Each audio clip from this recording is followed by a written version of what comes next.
자, 총선이 얼마 안 남았는데 선거구가 아직 획정이 안 됐습니다. 중앙선관위 산하 선거구 획정위원회가 22대 총선 선거구 획정안을 냈는데요. 경인 지역 위주로 좀 살펴보겠습니다. 특이한 부분요. 자, 인천은 한석이 늘어난 것으로 되어 있는데 일단 서갑을 병으로 분구하는 것, 병까지 늘어난 것으로 이제 획정안이 제안을 했고요. 경기에서는 세 군데가 늘어납니다. 평택 갑을이 갑을 병으로 되고 하남이 갑을로 나뉘고 화성도 병정까지 생깁니다.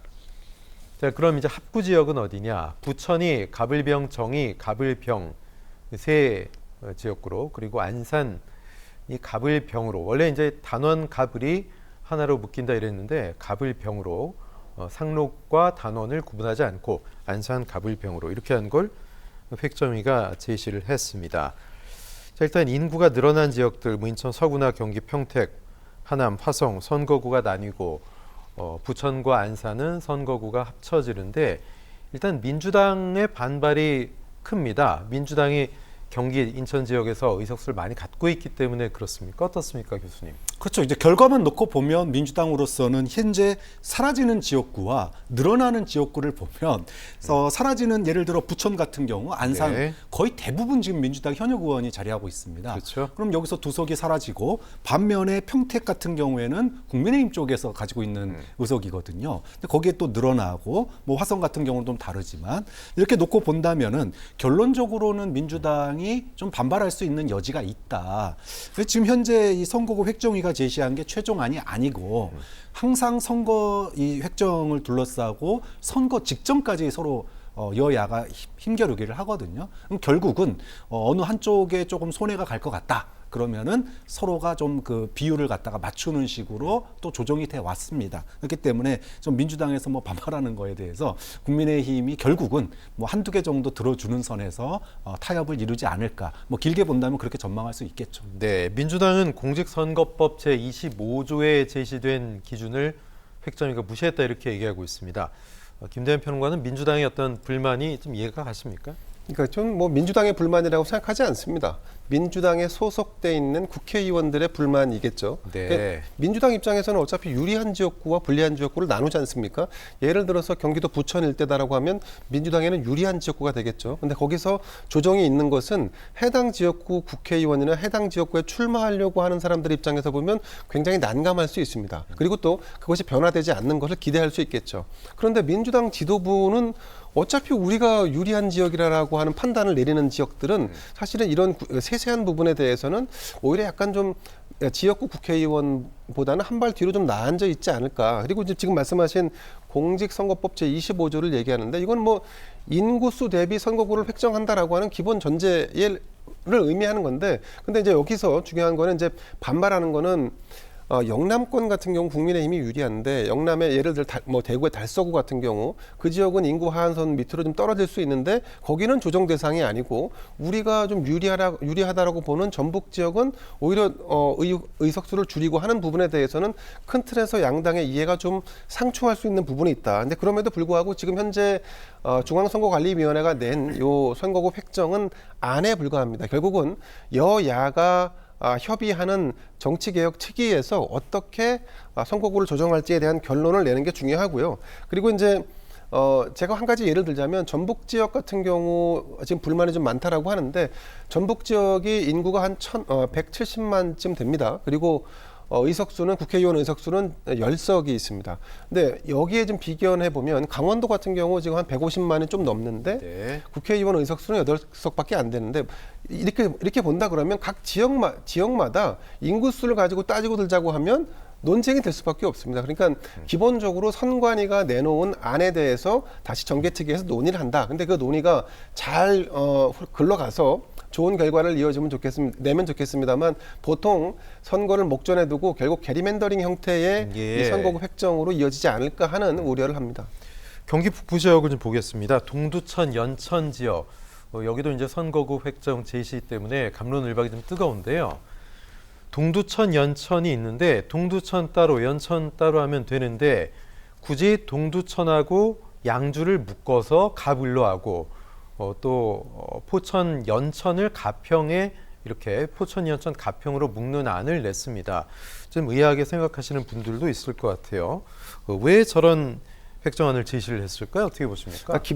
기본적으로 이제 인구수가 늘어나는 곳 혹은 줄어드는 곳을 조정할 수밖에 없는 게 이제 중앙선거관리위원회의 기본적인 입장이겠죠. 네. 근데 그거를 조정할 때 있어서 몇 가지 원칙을 가지고 접근을 하는 것 같습니다. 첫 번째는 지역의 구도의 그림입니다. 행정구역이 일정 정도 약간 변화의 어떤 요인으로 작용할 수 있는 부분이 있다 보니까 그러니까 지역 그림, 그 지도를 놓고 A동은 새로 편입되는 B 선거구와 가깝다고 하면 글로 붙이고 하면서 이렇게 약간 나눠 놓은 것이고, 그리고 또 한 가지는 이 도시 지역과 농촌 지역을 도농복합 형태로 할 것인지, 아니면 그러니까 보통은 도시라고 하는 것은 전체 면 단위나 읍 단위, 그러니까 농촌 지역에 에워싸여 있는 경우가 많습니다. 그러니까 이거를 과연 건너뛰고 나눌 것인가, 아니면 거기서 절반을 나눠서 도농으로 같이 병합해서 갈 것인가에 대한 선택의 여지가 좀 있는 거고, 그리고 이제 행정구역도 과연 어떻게 나눠져 있는지도, 예를 들어서 면사무소든 동사무소든 이런 것을 명확하게 구분해 내려고 하면 이런 도식적인 획정이 이루어지는 것이 사실은 인지상정입니다. 그런데 결국 이 부분에 대해서 주민들의 의견이 얼마나 반영돼 있으며 아니면 지역구 국회의원의 입장이 반영됐는가에 대한 이런 부분에 대한 부분은 논쟁의 여지가 있다. 그리고 또 한 가지, 지금 이제 중요한 거는 결국 이렇게 이제 획정을 하다 보면 문제가 되는 게 결국 인구가 줄어드는 농촌 지역에, 그러니까 지방 소멸, 농촌 소멸에 대한 부분을 어떻게 중앙선관위나 정치권이 감안할 것인가에 대한 부분 아니겠습니까? 저는 근데 네. 여기에 대해서는 결국 정당에서 결국 축소되는 지역구를 대변할 수 있는 어떤 정치인에게 의석을 배분한다거나, 뭐 예를 들면 비례대표겠죠. 아니면 정개특위 차원에서 결국은 이 권역별로 비례대표를 넣는 수밖에 없다. 그래서 축소되는 지역의 어떤 정치적인 대리인을 어떻게 세울지에 대해서는 더 큰 차원의 논의가 있어야지, 지금 현재 요거는 가만히 보면 정당의 이해관계 혹은 지역구 국회의원의 이해관계를 반영하는 충돌 정도로 보여집니다. 어떻게 대의민주주의의 특성을 가장 잘 살릴 수 있을지, 일단 현재 지역구를 갖고 있는 현역 의원들이나 지금 기준으로 준비했던 지망생들, 정치 지망생들은 뭐 반대하고 있습니다. 민주당 양주가 지역구인 정성호 민주당 의원도 탁상 공론이다 반대하고 있고, 동두천 연천이죠, 김성원 국민의힘 의원도 뭐 확정이 아니니까 신경 안 쓴다 이렇게 얘기하고 있는데, 획정안의 제시대로 선거구가 바뀐다면 결국은 표의 성격이 바뀔 수도 있잖아요. 그렇죠. 이제까지 지역에서 선거운동을 쭉 해왔고 현역 지역 활동을 해왔는데 네네. 갑자기 내 해당 지역, 투표해야 될 해당 지역이 바뀌게 되면 분명히 유불리가 있습니다. 네. 일단 양주가 지역구인 정성호 의원이 가장 난감하게 됐어요.